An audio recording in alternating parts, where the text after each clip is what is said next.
Alright. Shabbat Shalom, giving all praise, honor, and glory unto Yahweh, Bahashem, Yahweh Shai, Bahashem, Rachak, Wadash.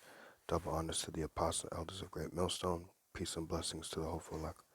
Yeah, this is going to just get straight to the point of a Revelation chapter 9 breakdown. So, Lord's willing, this is edifying, and let's get into it. So, I'm going to start at Revelation 8 and 13 for you to get the point, understand how Revelation 9 is talking about basically World War. Revelation 9, from the first verse to I believe about the 12th verse, is basically explaining World War One. That's what John the Revelator, who was on the island of Patmos, that's what he saw from verses 1 in Revelation 9 to verse 12. John the Revelator saw World War One, and it's written allegorically. It's written in symbolism. It's not meaning exactly what you see there. And I believe from verses after 12 to the ending, which I believe it's 21 verses, it goes into the Third World War, which is basically talking about the nuclear missiles. But like I said, in order for you to understand this, the Holy Spirit has to be upon you in order for you to understand these breakdowns that we come out with, because this is not man-made, so to speak. This is, God-given, so to speak. Comes from the heavens, this understanding. So like Yahushua told his disciples, it is given unto you to know the mysteries of the kingdom of heaven, but to others it is not given. So this is Revelation chapter 8, verse 13. And I beheld and heard an angel flying through the midst of heaven, saying with a loud voice, Woe, woe, woe. Now, woe in the scriptures means destruction, and that's exactly what the First World War was, the Second World War, and especially the Third World War that's coming up. So woe, woe, woe is what? Three woes, which is what? Three wars. And when we go to Revelation 9, uh, like I said, from the first verse to the 12th verse, that's explaining World War One that happened. Woe, woe, woe to the inhabitants of the earth by reason of the other voices of the trumpet of the three angels which are yet to sound. So those three woes represent three world wars that's going to happen. And two of them already passed, and the third is yet to come, or fastly approaching. So now let's get into it. This is Revelation chapter 9, verse 1. And the fifth angel sounded, and I saw a star fall from heaven unto the earth, and to him was given the key of the bottomless pit. And that individual that we're going to go into, let me get it, is Kaiser Wilhelm II, or also known as Kaiser William II. If you want to read about him, you could do a simple, like I'm doing, a simple Google search or history. Right? Not going to read this whole thing, but I'm going to read a little bit of it. So it says,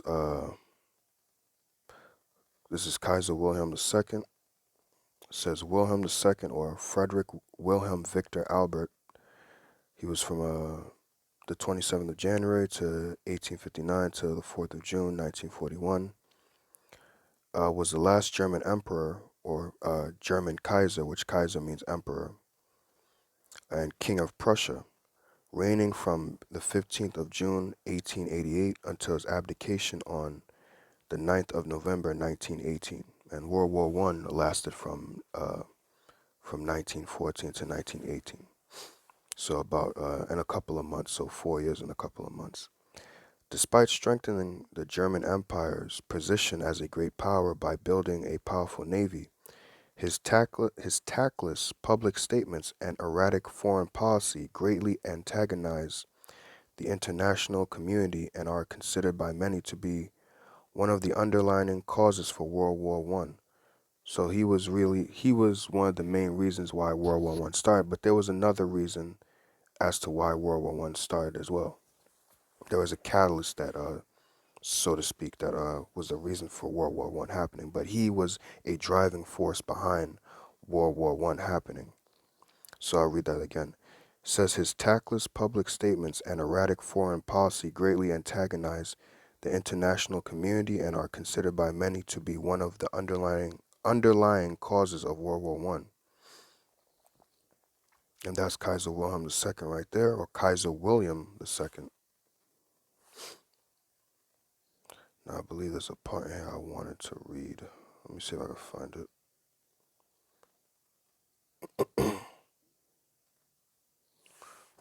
Give me a second.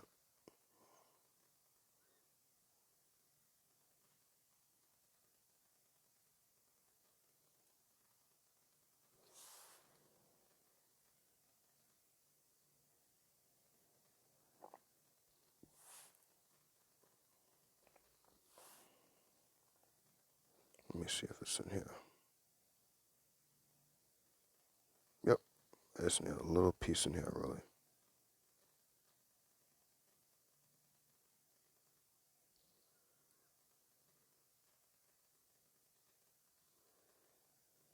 Where is it?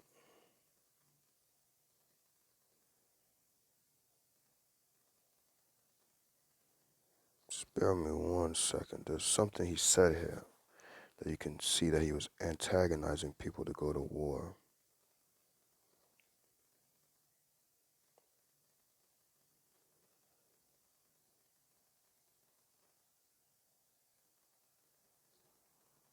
I guess I'll start from here.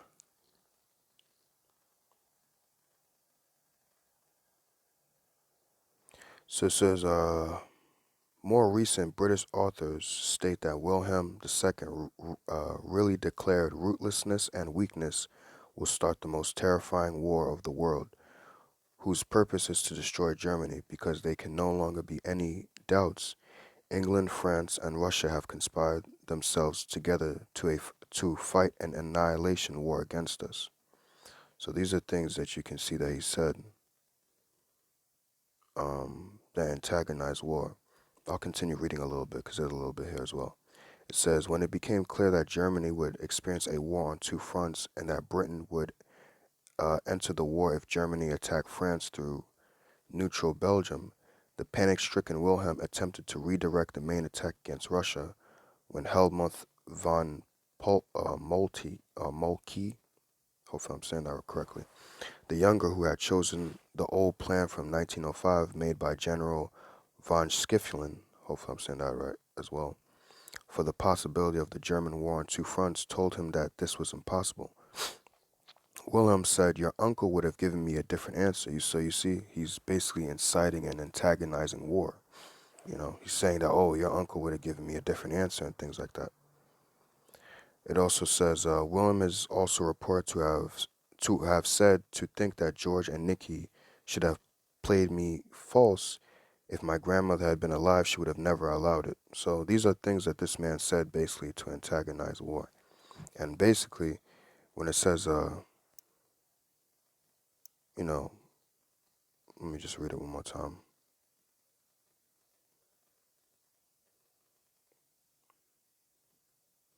Revelation 9:1. And the fifth angel sounded, and I saw a star fall from heaven unto the earth, and to him was given the key of the bottomless pit. I'll explain what the bottomless pit is in a second. But that's basically going into Kaiser Wilhelm II, because at one point he was the king of Prussia. He was up there, but by the end of World War One, they just couldn't take him anymore. If you go into his history and read about him, you'll know what I'm talking about. But when you go into history about this guy, at a certain point, he was up there. He was the king of Prussia, you know, the man. And then eventually, through him saying certain things and things not going their way, eventually he just fell from his high position, and he just ended up dying.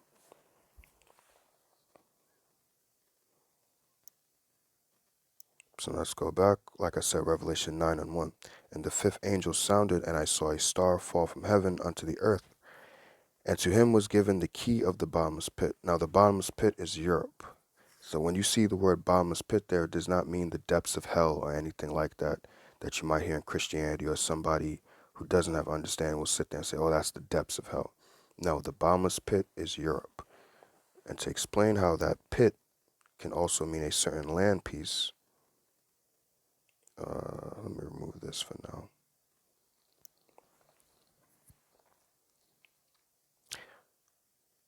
I'm just going to go straight to the point, but this is 2nd Ezra's chapter 5, verse 24. And this is going into the Heavenly Father's, Ezra's explained the Heavenly Father's favorite things, his favorite animals, his favorite plants, you know, things of that nature. So 2nd Ezra's chapter 5, verse 24.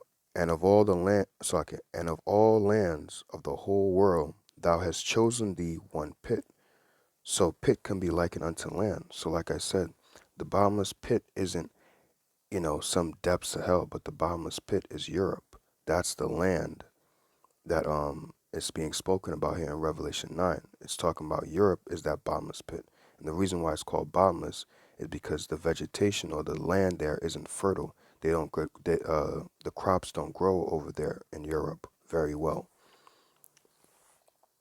So that's why it's called like a bottomless pit, because they have to keep digging and digging into the ground to find fertile ground, but they can't find no fertile ground. So it's likened unto a bottomless pit, because you have to keep digging and digging, looking for for good soil, but they don't have any.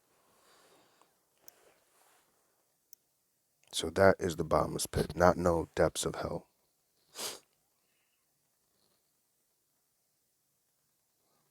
So now we've understood that. Now we can continue.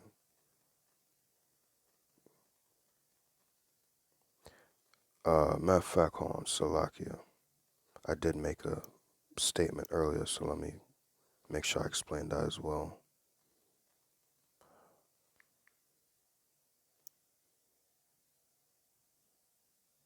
I said that something happened as well that was a catalyst for World War One. Why is it giving me pictures?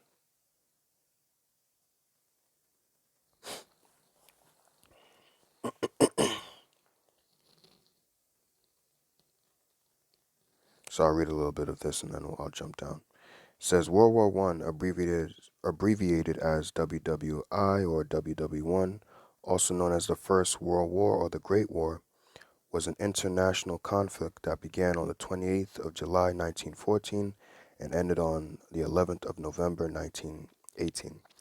It involved much of Europe as well as Russia, the United States, which came later in the war, and Turkey, and was also fought in the Middle East, Africa, and parts of Asia. One of the deadliest conflicts in history. An estimated 9 million were killed in combat, while over 5 million civilians died from occupation, bombardment, hunger, or disease. The genocides perpetrated the Ottomans and the 1918 Spanish flu pandemic spread by the movement of combatants during the war caused many millions of additional deaths worldwide. So I just wanted to get into one of the reasons that led into the World War happening.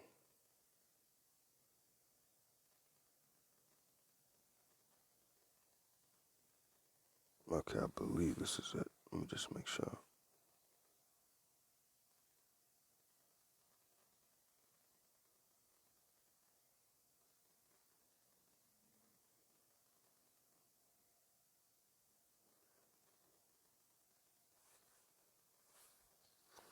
All right. So it says in 1914, the great powers were divided into two opposing alliances. The Triple Entente, I hope I'm saying that right, consisting of France, Russia, and Britain, and the Triple Alliance made up of Germany, Austria-Hungary, and Italy. Tensions in the Balkans came to a head on 28th of June 1914, following the assassination of Archduke Franz Ferdinand, the Hung, the Hung, Austri, Slovakia, Austro-Hungarian heir by Gavrilo Princip, a Bosnian Serb. Yeah, Gavrilo Princip was the guy that killed him. He was basically a part of a group called the Suburban Black Hand, and they wanted to kill him, basically because they felt oppressed and things like that. Um, Austria-Hungary blamed Serbia, and the interlocking alliances involved the powers in a series of diplomatic exchanges known as the July Crisis. On the 20th of July, Austria-Hungary declared war on Serbia. Russia came to Serbia's defense, and by the 4th of August, the conflict had expanded to include Germany, France, and Britain, along with their respective colonial empires. I feel like that's not it, because there was a part here. But, okay, this is really it. This is what explains a little bit more of it. Let me read this again. Slovakia. So it says on the 28th of June 1914, Archduke Franz Ferdinand of Austria heir presumptive to Emperor Franz Joseph, visited Sarajevo, capital of recently annexed provinces of Bosnia and Herzegovina, Slovakia. 6 assassinations from the movement known as Young Bosnia or Malda Bosnia took up positions along the route taken by the Archduke's motorcade, with the intention of assassinating him. Supplied with arms by extremists within the Serbian Black Hand intelligence organization, they hoped his death would free Bosnia from Austrian rule, although there was little agreement on what would replace it. This individual's name, I'm sorry, I can't read that or don't know how to pronounce that. This individual's name threw a grenade at Archduke's car and injured 2 of his aides, who were taken to hospital while the convoy carried on. The other assassins were also unsuccessful, but an hour later, as Ferdinand was returning from visiting the injured officers, his car took a wrong turn into into a street where Gavrilo Princip was standing. He stepped forward and fired 2 pistol shots, fatally wounding Ferdinand and his wife Sophie, who both died shortly thereafter, although Emperor Franz Joseph was shocked by the incident. Political and personal differences meant the 2 men were not close. Allegedly, his first reported comment. Okay, so that's about it. So basically, this was, like I said earlier, uh, Kaiser Wilhelm II really pushed for the war, especially with the things that he said. But like everything, like every conflict, you need something, a catalyst that starts it, and then it intensifies from there. And this was pretty much the catalyst that eventually led to World War One. And that's what we're reading about in Revelation, the 9th chapter.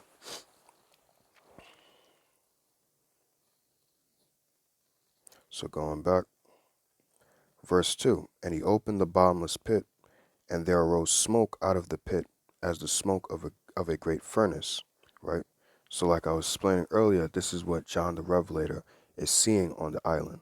That smoke, that furnace, it represents the war that was happening. And just to prove that, I have a quick video. I'm just going to play like a couple of seconds of it so you can see what John the Revelator was seeing, that this smoke doesn't represent any weird thing that you might hear out there. The smoke represents the war that he saw. Obviously, when you have war, especially back then in World War One, I'm going to explain this a little bit beforehand, but I'm still going to explain it anyways. When you had certain men, those dog fighters, those planes, you would have obviously the man, driving the plane, but then you would also have an individual behind him with a tail gun or a machine gun on the back, and he would shoot down at people. Or not only that, he would also have a couple of bombs between his leg, also in the back there, and he would drop bombs. And obviously, when you drop bombs, they explode, and then there's smoke.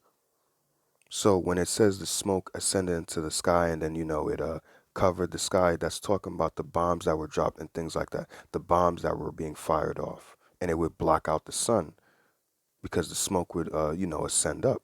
So like I was saying, John the Revelator is basically just seeing World War One. That's all.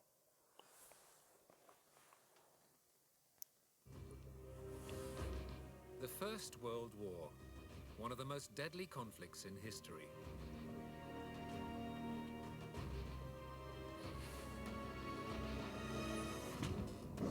A new automated era of fighting and killing. For the first time in history, death comes en masse. And that's it, all I want to see. And you saw the planes there, and they would have a man in the back, and sometimes he wouldn't just shoot with the turret that would be back there, but he also have a couple of bombs between his legs, and he would drop them. So I'll read verse 2 again. And he opened the bottomless pit, and there arose smoke out of the pit, which is basically Europe, which is the land. And as the smoke of a great furnace, and the sun and the air were darkened by reason of the smoke of the pit, like I said, because again, this is talking about World War One. Verse 3, and there came out of the smoke locusts upon the earth, and unto them was given power as the, I'm sorry, and there came out of the smoke locusts upon the earth, and unto them was given power as the scorpions of the earth have power, which is basically going, like I explained a little earlier, going into the dog fighters, they were called, or the World War One planes. that would have an individual obviously flying the plane, and then the individual at the back with the turret or the gunner, like I was saying, he would shoot at individuals with his turret. And I'm also going to show illustration as well, but I just want to say that.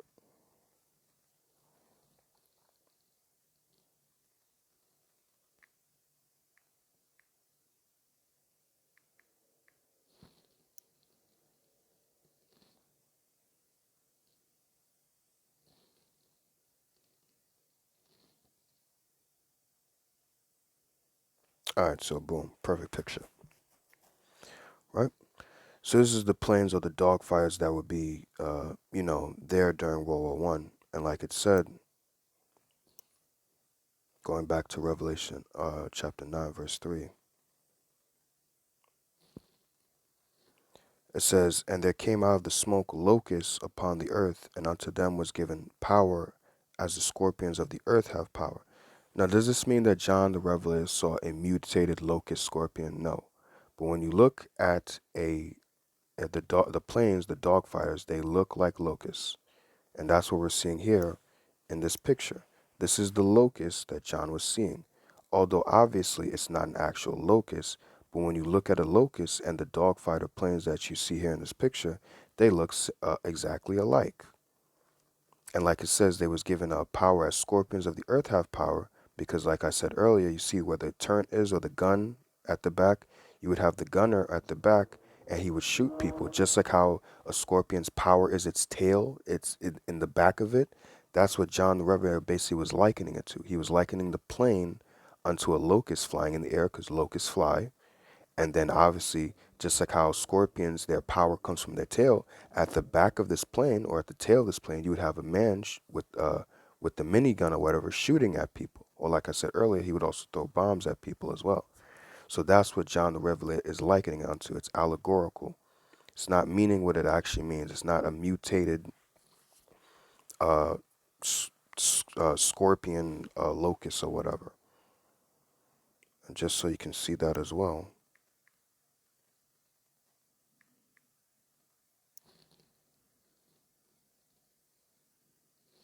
Let's see if we can get. Okay, let me see.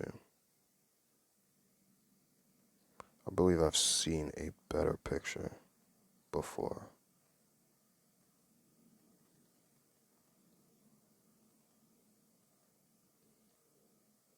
Okay, well, we'll just go with this picture I've seen up here. Okay, and that's what John is likening onto. That's locusts. That's actual locusts. But John is referring these planes that he's seeing in the sky to something that he knows about in his time, because John didn't ever see these things before. So in order for him to describe it the best way, he likened them unto things that he knows, which would be locusts. And if you look at the locusts now, they look exactly just like, well, not exactly, obviously, but you can see the resemblance why John would use a locust to explain the dog fighters or the planes that he's seeing in the sky. And when he says that they have the power of scorpions, because the man at the back, just like how a scorpion's power is in his tail to sting you and kill you, he's likening that unto basically with this man at the back, he has the power to kill people at the tail of the plane with the gunner. So that is what John is likening uh, the planes and the man at the back of the plane. He's likening them unto locusts and scorpions. Sorry, my phone is very slow, so Salaki if it takes a while to load. And I apologize if I've also been a little slow in this video. Just the phone just takes forever to load. So now we've explained that, we can move forward. Verse 4, "And it was commanded them that they should not hurt the grass of the earth, neither any green thing, neither any tree, but only those men which have not the seal of God in their foreheads." Right now, if you peeped or caught it real quick, you'd probably seen a picture when I was scrolling down of a locust eating, the grass, because that's what they were made to do. They were made to eat. So that's how you know that, again, this is metaphorical talk. This is allegorical talk, because locusts eat the ground. But if this is talking about planes, then what's the understanding here? Like it says, "And it was commanded them that they should not hurt the grass of the earth, neither any green thing, neither any tree, but only those men which have not the seal of God in their foreheads. And that's basically Israelite men who were in the war, regardless if they were so-called black men, because again, we should have the understanding that Israel is not always going to look like a so-called black man. You probably had other Israelites that look like Edomites or men of the other nations, but their line goes back to Israel in World War One, and basically because they had to bring the elect in this time, basically they had to the Most High in the war preserve them so that way they can bring the elect later down in the future. So that's why it says, neither any tree, but only those men which have not the seal of God in their foreheads. So basically, if these men were not going to bring the elect in the future, those men died in the war. But those men that were going to bring their generation later on, that would be the elect to be delivered in this time, they were kept alive.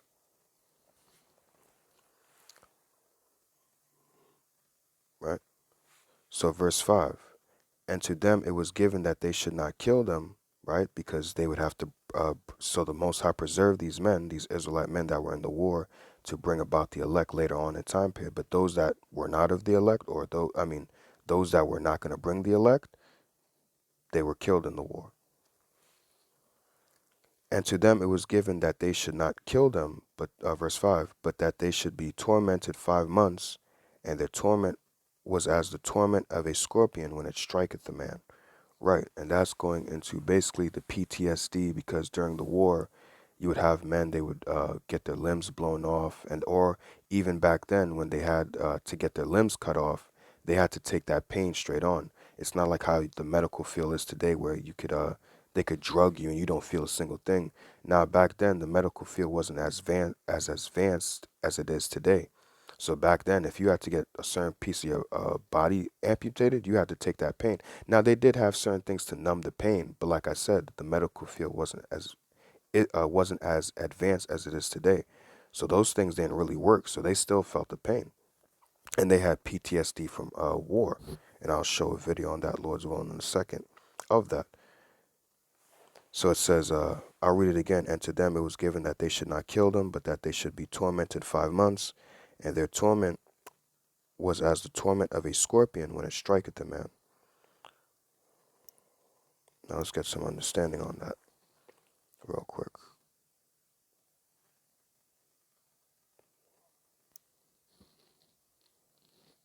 So let's read this real quick. I looked up what happens when a scorpion stings you.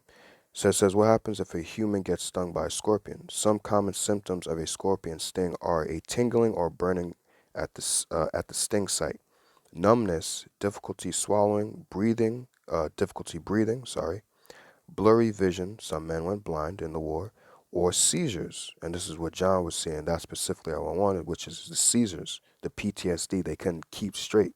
They kept shaking and things like that. So Lord's willing, let me see if I could find a World War One. Let me see if I put World War One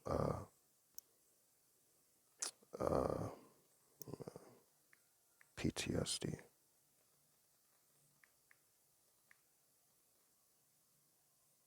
or shell shock, as we can see. All right, let me see if this one or hers. Yep. So the picture you're seeing right now, that's what John the Revelator was seeing. I'll play a little bit of it so you can see. And this is the effects after World War One, after they had been in the war.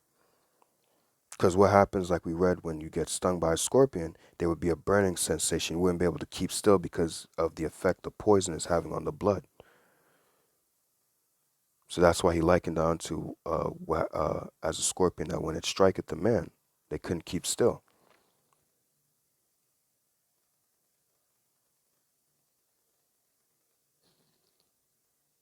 And it's called shell shock.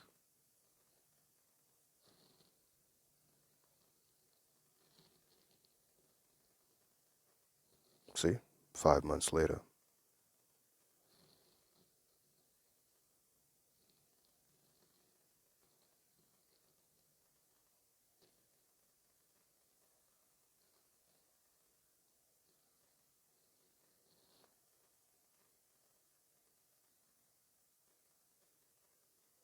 All right.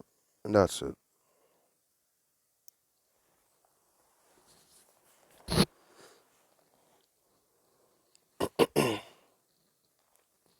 So let's continue. Verse 6 now. And in those days shall men seek death, and shall not find it, and shall desire to die, and death shall flee from them, right? Because some of these individuals that survived from the war, whether they had to get their limbs chopped off, or they just had PTSD from the war, if they tried to kill themselves, obviously the family would say, no, I don't want him to die. Or the nurses in the medical facilities would prevent them from killing themselves because they couldn't take it. They just thought, I'd rather die than feel this excruciating pain or the effects after war. But they were preserved obviously because the Lord wanted them preserved, because they would have to bring the elect later on in the future. So verse 7 again, and the shape of the locusts were like unto horses prepared unto battle, and on their heads were, so let me read this again, sorry. Revelation 9:7. And the shape of the locusts were like unto horses prepared unto battle, and on their heads were as it were crowns like gold, and their faces were as the faces of men, right? Because it's going back again into the locusts, which is the plains. And let's get what it means, and the shape of the locusts were like horses prepared unto battle. Now, I believe when I looked up World War I planes, there was a picture of the formation, because that's basically what it's talking about. It's basically just like how back in the ancient world, when horses were, men would be on horses and they would basically be lined up in formation, ready to go to war. Just like how in ancient times, men on their horsemen, they'd be lined up straight in like a straight line. So this is the picture right here. And that's what John the Revelator is seeing. Basically, what he's likening unto locusts, which are the plains, they were in formation, whether that be in the sky or whether, like you see right now on the ground, prepared unto battle. So this is what John the Revelator saw. Let me see if there's another picture. Nope. Okay.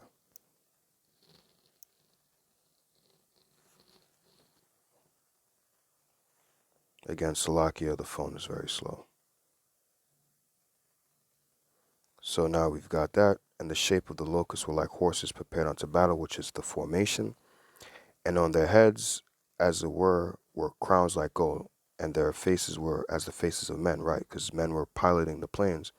And now we're going to get into what the crowns of gold were like.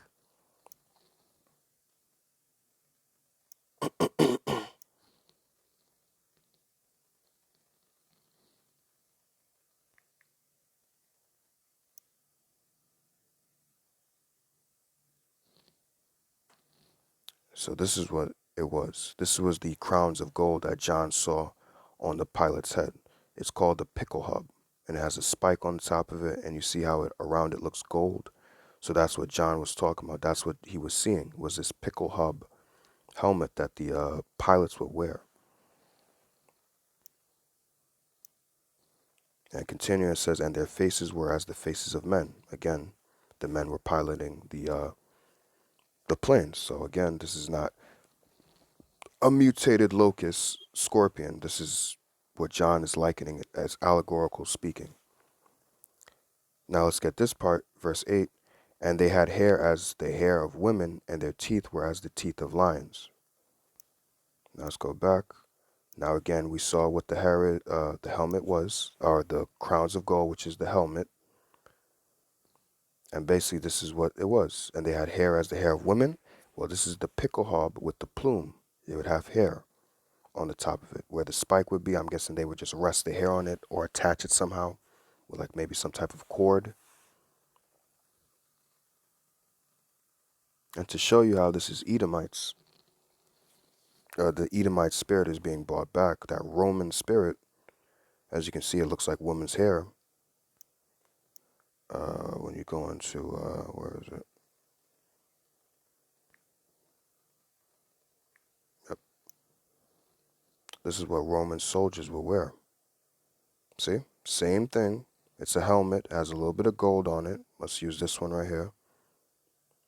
And you see the hair. Now, obviously, this hair doesn't look like a woman, but it would be hair at the back. This is what Roman, as it says, a Roman officer, I'm guessing centurion. Right, this Roman centurion helmet is from 100 BC to 300 AD. See? So that same spirit of the Edomites came, see, it still follows them. They still follow their Roman ways because they are the Romans, the Edomites. See, the helmet with gold, and there would be the plume. Although, like I said, in this time it looked like a woman's hair. So that's what John saw. And their teeth were as the teeth of lions, which is basically their weapons. Matter of fact, not mistaken.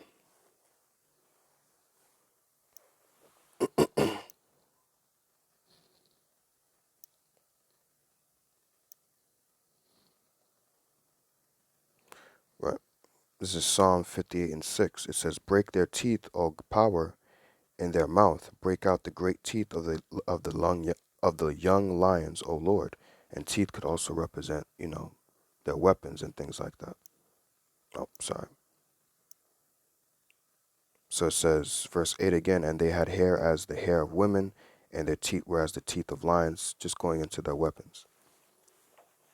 Verse 9, "And they had breastplate, and as it were breastplates of iron, and the sound of their wings was as the sound of chariots of many horses running to battle." So again, you have to use your spiritual mind here and think about it. There's no way that this can be a mutated scorpion. I keep saying lizard, almost saying lizard.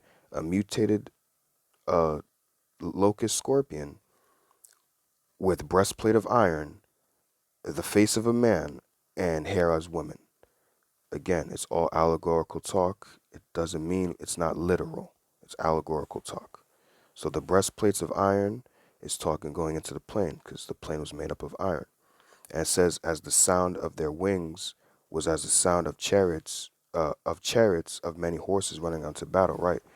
Because, when you hear the plane, I'm going to try to do this the best way I can. So apologies. I don't mean to sound retarded, but I'm going to try to do this the best way I can. When you hear the plane from far away, you hear, and you hear from a distance coming, it sound pretty low. And then as it comes closer and closer, it get louder and louder until it's right there over you, and then it passes by. It'd be like, it would pass by you. That's how it sound like chariots coming onto battle. And I'm gonna try to do this the best I can as well, because when you hear horses coming to battle, what you'd hear the same thing pretty much. You'd hear the horses galloping from a faraway distance like this. This is me hitting my Bible, by the way, trying to make this sound so you can understand. And as the horses get closer and closer, it get louder and louder. And that's how horses would sound as they're coming onto battle. It would sound far away, but then as the closer and closer they get to you, so that's what John was likening the sound unto, as horses coming onto battle, or horses running onto battle. Did the sound be far away, and as it gets closer and closer, it'd sound louder, just like horses when they're galloping. You could hear the sound from far away, and then as they get closer and closer, it sounds louder and louder. Okay. Verse 10, "And they had tails like unto scorpions, and their stings were in their tails, and their power was to hurt men 5 months." Again, that's just reiterating the point. The gunners on the back of the plane, and their power was to hurt men 5 months. Now, this is not literal because World War I lasted for about 4 years and a couple of months. Something that you realize in scriptures, the Most High doesn't deal with exact time. World War I did not last 5 months. It lasted 4 years and a couple of months. But, like the scriptures say, one day with the Lord is as 1,000 years. So it's not literal, 5 months. It's just a period of time. Verse 11, "And they had a king over them," which we went over, which was their man, their general, or pretty much their king, Kaiser Wilhelm II, which is the angel of the bottomless pit, which angel just means messenger. Or when you read Revelation, the first chapter, it talks about how the 7 angels of the 7 churches, which that would just mean, when you read it, the 7 angels of the 7 churches are basically the leaders of that church, the bishops, the deacons of those churches. So all Kaiser Wilhelm is, he's not an actual angel. He's just the leader, the king of Prussia. That's all. Just like how those angels of the seven churches, or the seven angels of the seven churches, are not actual angels, they're just the leaders of those seven churches, the heads. So that's what Kaiser Wilhelm was. He was the head, the king of Prussia. And they had a king over them, which is the angel of the bottomless pit. But again, the bottomless pit is Europe, because that's where this war took place, whose name in the Hebrew tongue is Abaddon, which, if I'm not mistaken, Abaddon means destruction. But in the Greek but in the Greek tongue hath his name Apollyon, which means destroyer. And that's what World War One was about, destruction and destroying. Verse 12, one woe is past, and behold, there come two woes here more after. Right. So again, World War One was from 1914 to about 1918. A couple of months a little after. It was about four years. Apologies if I said 4 months. 4 years and a couple of months. And it says, behold, there come two woes here, two woes more hereafter, which again, World War II, and now we're fastly approaching World War III. So continuing, and that from verses 1 to 12 is basically what I just gave you, is basically World War One. That's what the history is going into, or that's what the Revelation 9 from verses 1 to 12 is basically going into. All it's going into is World War One, and like it says in verse 12, one woe is past, which World War One passed. And at the time that John got this, or at the time that this revelation is being revealed, and behold, there come two woes more hereafter. We have World War II that passed already, and now World War III, like I said, is fastly approaching. So in this time period for us, two woes have passed, and the final woe is fastly approaching us. And the sixth angel sounded, and I heard a voice from the four horns of the golden altar which is before the Most High, saying to the sixth angel which had the trumpet, loose the four angels which are bound in the great river Euphrates. If I'm not mistaken, sometime last year, if I'm not mistaken, the great Euphrates River, I think it got dried up. Right, so saying that again, verse 14, saying to the sixth angel which had the trumpet, loose the four angels which are bound in the great river Euphrates. And verse 15, and the four angels were loosed, which were prepared for an hour and a day, which were prepared for an hour and a day and a month and a year, for to slay the third part of men. The third part of men is Esau, Edom. When you read the scriptures, if I'm not mistaken, Sirach or Ecclesiasticus, the 33rd chapter, it goes into the three classifications of men. You have the sons of God, or the sons of the power, which became the Israelites later on. You had the sons of men, which now are today as the other nations. Back then they were known as the sons of men. And then you had the sons of the wicked, which today would be Esau, Edom, the Edomites. So when it says to slay the third part of men, the third part would be the Edomites, because that's who the Lord is pretty much coming to destroy. He's coming to destroy the Edomite power structure, because they're the ones that's in power right now, not Japhet. Verse 16, and the number of the army of the horsemen were 200,000, and I heard the number of them. Now this is where, like I said, from verses 1 to 12 was talking about World War One, but now we've just jumped way into the future, going into our time, or the time period now that's coming up, which is basically World War III, and John is basically describing he's seeing the nuclear missiles. So this is the number of the army of the horsemen, just like Joel likened, when you go into Joel, the second chapter, Joel also likened the nuclear missiles unto horsemen prepared unto battle. But it's not actual horsemen running to battle. He's just likening the nuclear missiles that he's seeing as horsemen. And it says, the army of the horsemen were 200,000, which is 200 million missiles that's going to be shot off, but pretty much 200 million warheads is what's going to hit this land here, America. And I heard the number of them. And thus I saw the horses in the vision, right? This is all a vision being given to him, but the vision has a meaning to it. And them that sat on them having breastplates of fire and of jacinth and brimstone. Now, again, Salaki for repeating myself, but again, you have to think, What kind of horse has breastplates of fire, of jacinth, and brimstone? This is not an actual horse. This is just, allegorical speaking. And the heads of the horses were as the heads of lions. So you mean to tell me this horse has a lion's head now? Again, allegorical talk. And the heads of the horses were as the heads of lions, and out of their mouth issued fire and smoke and brimstone. Now let's get into that part. Or should I keep going?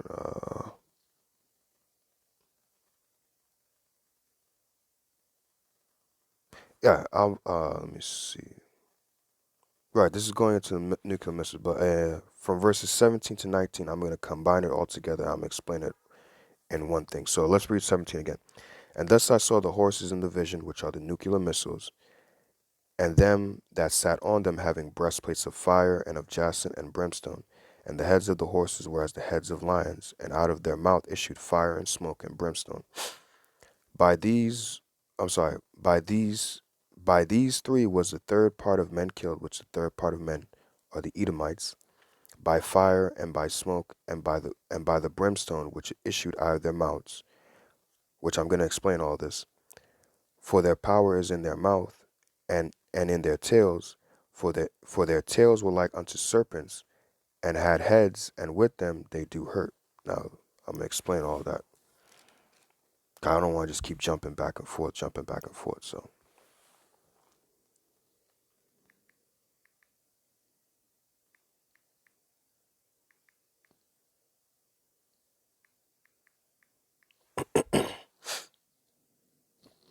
perfect. This is the exact picture I wanted. So like it said, right, from verse 17, I'm just gonna use my Bible just to thing. And thus I saw the horses in the vision, which this is what John the Revelator saw. He saw the missiles being shot off, right? And thus I saw the horses in the vision, and them that sat on them having breastplates of fire and of jacinth and brimstone, and the heads of the horses were as the heads of lions, and out of their mouths issued fire, smoke, and brimstone, right? Because as you can see here, now the top illustration or the top picture that you see is what John the Revelator saw, the missiles being shot off. But when we see the interior of it, we see the red part at the beginning says the warhead. The orange part, I'm going to guess, would be the guidance and control devices. The third part in the middle would be the alcohol fuel tank. The blue part is the liquid oxygen tank. The the next part would be the turbine and pump, the combustion chamber, and the control vanes. So as it says, let me go back. It says, and out of their mouths issued fire and smoke and brimstone, because when the missile is being shot off, the whole missile is not going to hit. Remember, the missiles break off into pieces, and it's the warhead that's going to do heads. So that's why it says, and their heads do hurt, because the warhead that's really going to come and land and hit the land, and like it says in, if I'm not mistaken, Isaiah the 14th chapter, and sweep it with the besom of destruction. So it's the warhead that's really going to do the damage.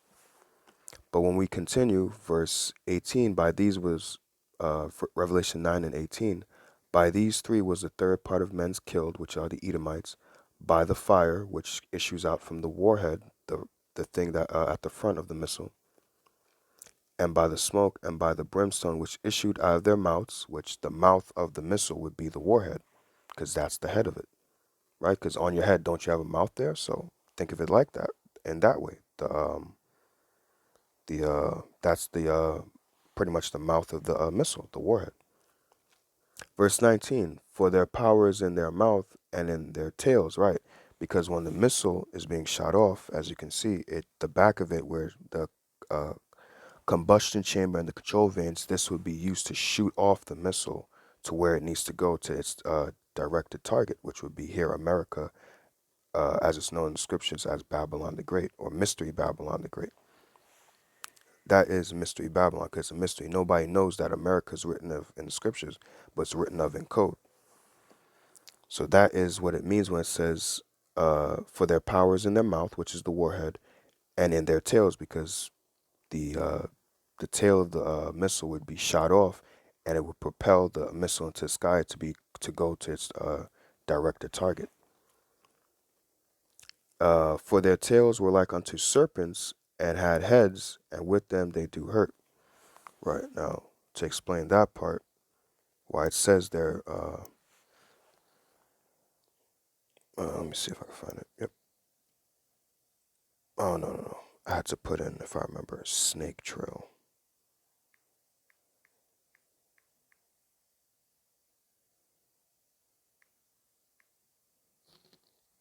There we go.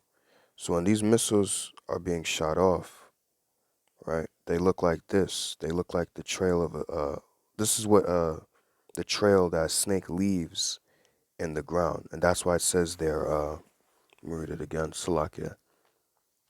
For their power is in their mouth and in their tails, for their tails are like unto serpents, right? Because when the missiles are being shot off, Esau thinks with his missile defense system, his Star Wars program, that he's going to be able to stop the missiles. But these missiles, with the technology nowadays, they're going to be like serpents. So they're going to be ducking and dodging and weaving the defense guidance system that Esau has.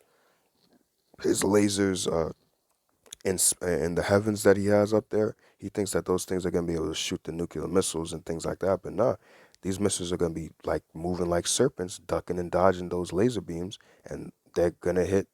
They're going to hit the land because that's the will of the Father. And also another thing as well, when I remember reading this, that they also have decoys. When nuclear missiles are shot off, they don't just shoot every single, not every single missile is a actual missile. Some of them are actual decoys, so that way some of those decoys get hit because obviously they want the missiles to hit their intended target.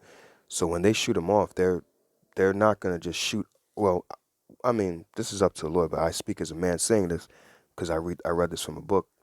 When they shoot off their missiles, they don't just shoot only the missiles. They also shoot decoys as well, so the decoys could get destroyed instead of the actual missiles.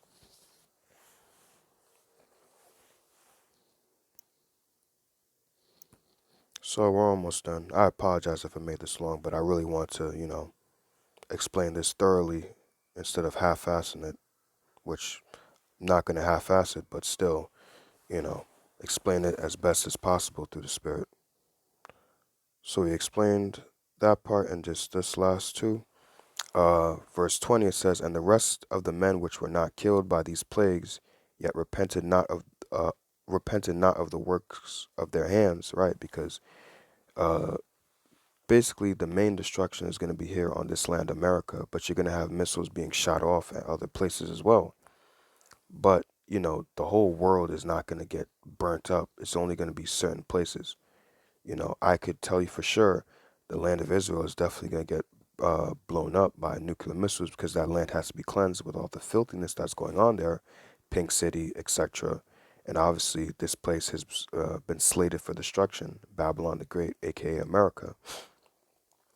But you're gonna have people that, obviously heathens that are gonna be left over from the war that are gonna survive because they need to be put into captivity. And you're gonna have some of them that are not gonna repent, even though they're gonna see a so-called big black man in the sky with his 144,000 army, but they're gonna repent. They're still not gonna change their ways. They're not gonna bow down. And really, really, the reason for that is the Heavenly Father is gonna put that spirit on them because to make examples of them because certain examples need to be made. Because if everybody just bows down, it's like, this is too easy. Nah, have a couple people repent. I mean, not repent. I mean, have a couple of them, bark. Say, nah, I'm not backing down. I'm not bowing down to you. Because they're not going to look at us as Israelites. We've been deemed as black niggas and things like that. Pardon my language, but that's how people look at us. So even though with all the majestic power that Yahushua is going to come back, some of these people are still not going to repent. They're not going to change. They're going to be like, I'm not bowing down to you niggas. Who the hell are you guys? But that's just to be made for them to be made an example of, for it to be shown that, hey, this new authority is not playing around now. We're establishing things in righteousness, and we're not tolerating none of this Western ideologies and things. The Western ideology is dead now after the destruction of America. We're not accepting that. We're accepting the law, statute, and commandments of the scriptures. This is how the world is going to be governed by now. It ain't going to be governed by that Western ideology. It's going to be governed by what's written of in the scriptures. Continuing on, that they should not worship devils and idols of gold and silver and brass and stone and of wood, which can neither see nor hear nor talk. Neither repented they of their murders or nor of their sorceries, nor of their fornication, nor of their thefts, right? Because again, like I said, and I speak as a man, I believe that they're going to be made to be used to basically, made an example of. Okay, because you have some people that are going to say, I ain't messing with them. Okay, fine. They the Israelites. That's their savior. Hawashai. Okay, cool. We ain't messing with y'all. Some obviously are going to bow down, but you need those hard heads that to give an example, because it's always like that. You have the ones that easily bow down, which are the weakest, and then you have those who are like in between, who like need a leader, who need like, okay, I'm undecided, like I want to fight back, but I want to follow somebody. I need a leader who's going to guide me into the direction of me wanting to fight back. And then you have the headstrong ones who are like, nah, I ain't bound down at all. F that, I ain't doing that at all. So those hard-headed ones, they're going to be made examples of. You're going to already have the weak ones that are just going to give up. Is going to say, okay, fine, I'm doing what you said to do. And then those that are in the middle, it's going to be like, okay, so you sure you still want to be headstrong? You sure you want to follow them? And those headstrong ones are going to be made examples of. And it's going to be like, listen, if you don't listen, you're going to get put to death. As simple as that. We're not tolerating wickedness. We're not tolerating idolatry in this new kingdom that's being set up. So then it's going to be like, oh, okay, we get it. Yep, don't mess with them. Don't mess with this new authority. They got it. But apologize for making this long. I just want it to be thorough through the understanding. I pray that this video was edifying. This is the proper breakdown of Revelation chapter 9 through the spirit and power of Yahweh Ba'ashem Yahushai, giving all praise, honor, and glory to Yahweh Ba'ashem Yahushai Ba'ashem Rachak Wadash Shalom. Shabbat Shalom. Shalom.